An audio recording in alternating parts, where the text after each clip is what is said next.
Wow. Look at all of that. Zircon, zircon, zircon, zircon, zircon, zircon, zircon, zircon, zircon, zircon. Indicator 1, that it's flippin' cold. Indicator that it's cold, number 2. My glove sticks to the sieve. I'm not going to put my tongue on it. It's flippin' cold, indicator number 3.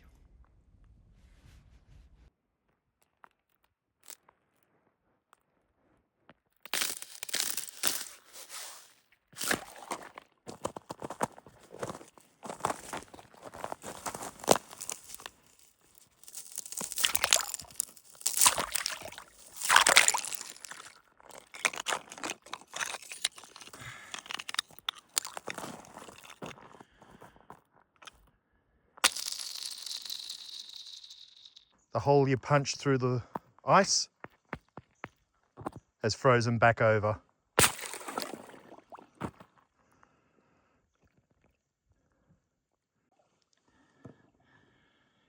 It's frickin' freezing, indicator number 4. My gravel pile's frozen.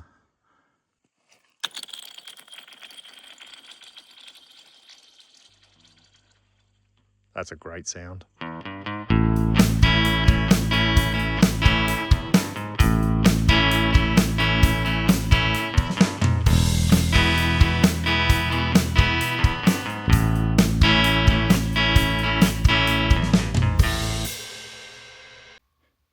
G'day, it's Jason here from In Search of Australia. I'm braving -3 temperatures to test a theory about my hidden honeypot here in the Vulcan State Forest. I'm going to see whether that paleo river that it sits in continues on into different locations.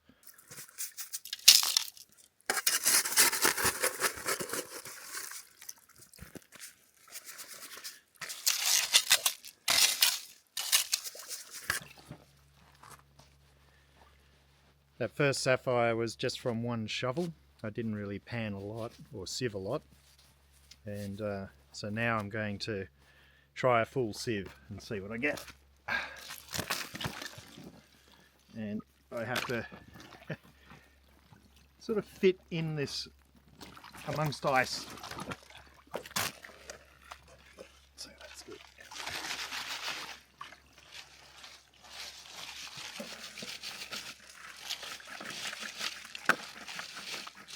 So what I'm hoping is I'll get a sample of the sapphires from that little honey hole I've discovered, then compare it up river and down river to see whether it's consistent in the amount.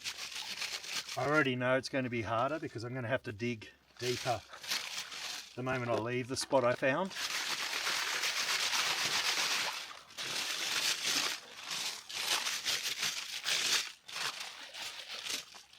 But if I'm lucky, it'll have some water in it, which makes it a lot easier digging. When you dig in that public prospecting area, it can be quite dry and like concrete, but where the rivers have actually sat underground, it keeps it quite moist.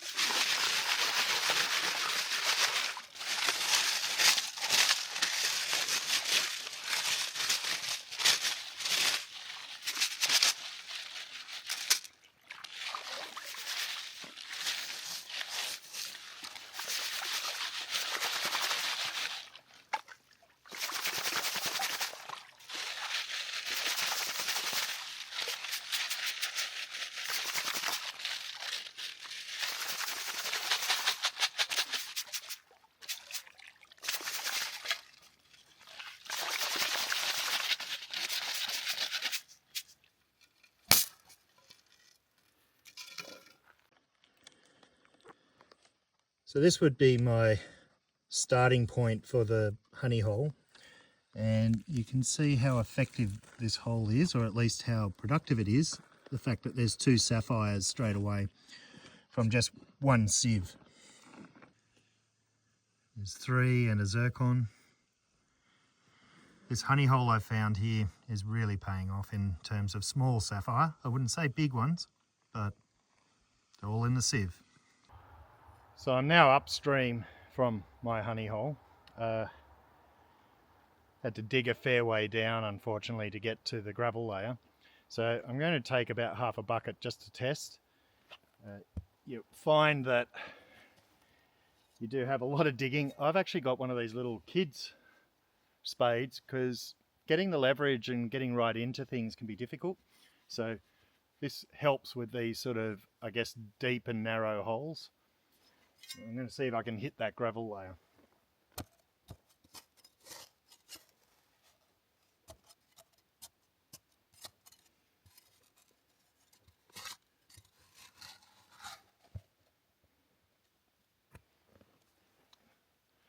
Still getting this clay.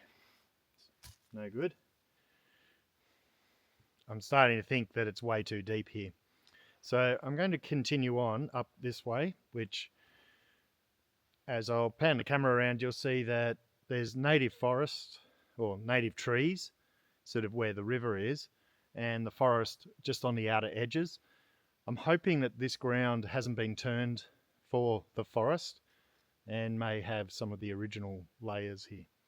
So you can see over this side we've got some native trees, but then as you come over to the right there's the pine forest. The old river, or even a current river I should say, not that you really see any water, is along here in amongst the native trees. So I'm going to sort of head in a bit closer and hopefully it becomes a bit more shallow. So I'm hoping up here ahead I can see a clearing.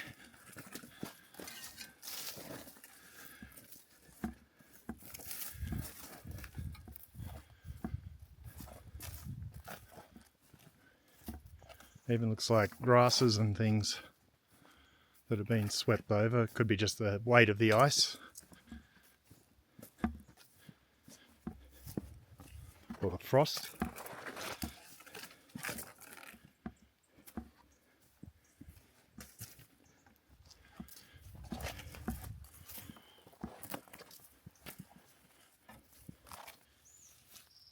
Earth is really, really rich here, and I feel like that the overburden of black soil before the clay might be too much work.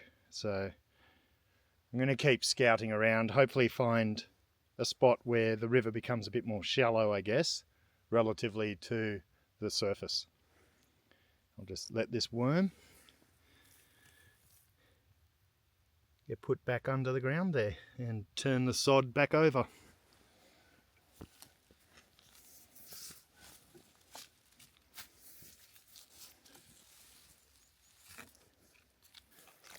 I need to hit water.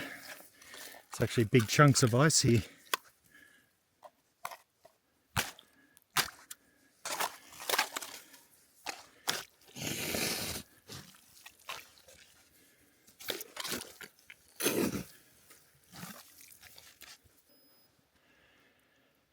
I tell you what, much easier shovel dogging.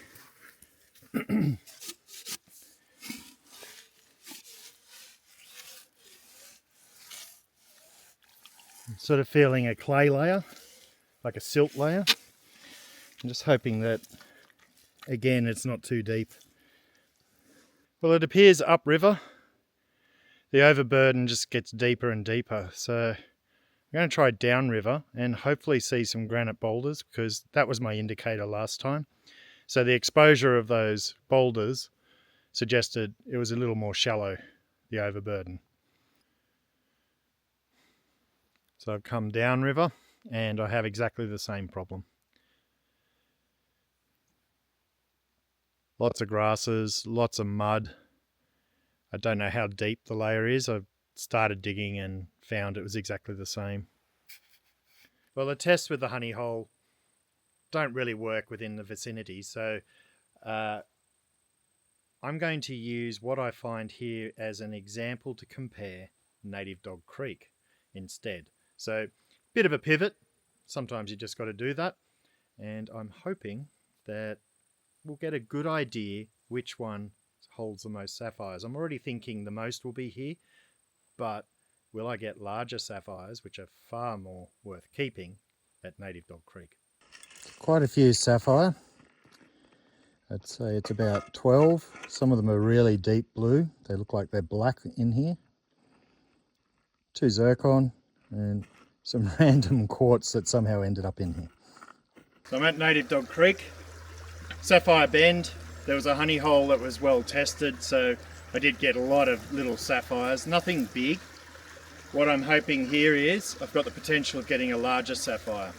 So Marco's actually pointed me in the direction of what could be a honey hole here, so at least it's a fair comparison. I guess we've got to find out by digging and sifting.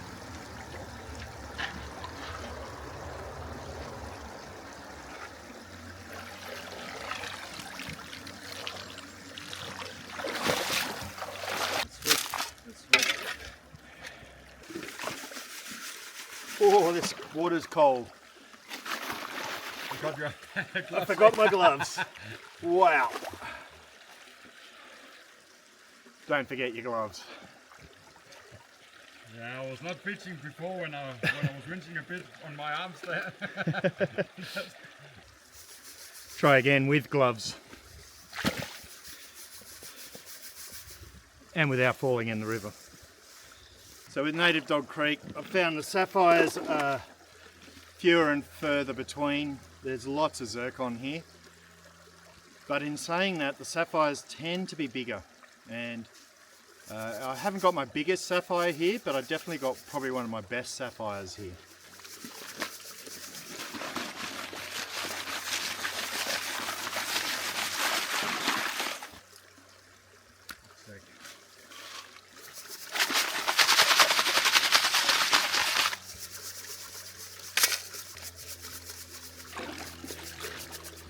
And of course the benefit here is there's also gold. I didn't bother with doing this at Sapphire Bend because I know you get lots of little gems there, but you only get 1 or 2 specks of gold.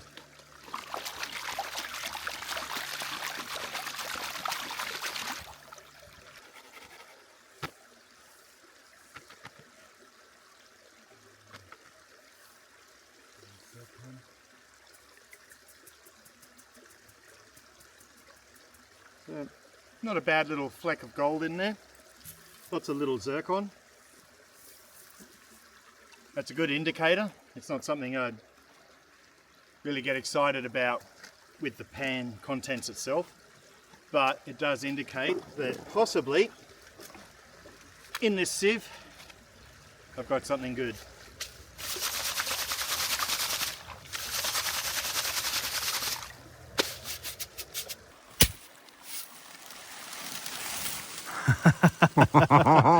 Wow, look at all of that.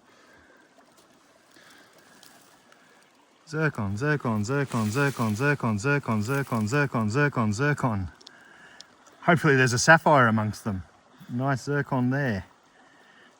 Somewhere I'd buried it.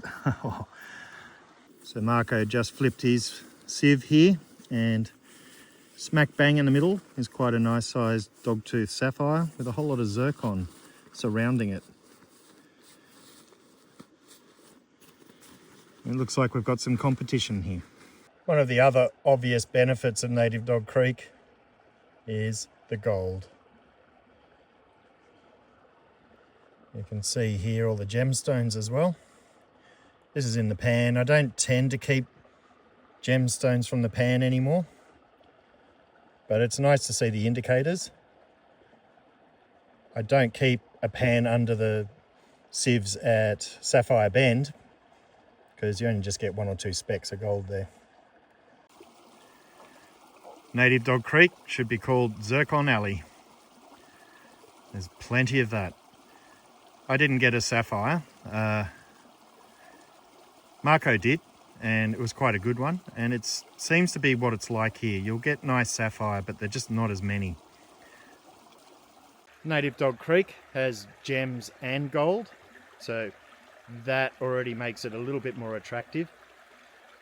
The other thing is when you're fossicking here, you've got clear water. I've never really seen it dry up, so I'm not sure whether it's spring fed or why it's like that. So you've got clear water, the possibility of a better sapphire, definitely have gold, and if you like zircon, this is far superior. But the gem quality and size makes it a little bit better to come to. If you want volume and if you want to start fossicking gems, I'd definitely suggest Sapphire Bend, because even though it's a bit random in how you get it, that gravel layer tends to always have some sort of gems in it, and it's a good starting point.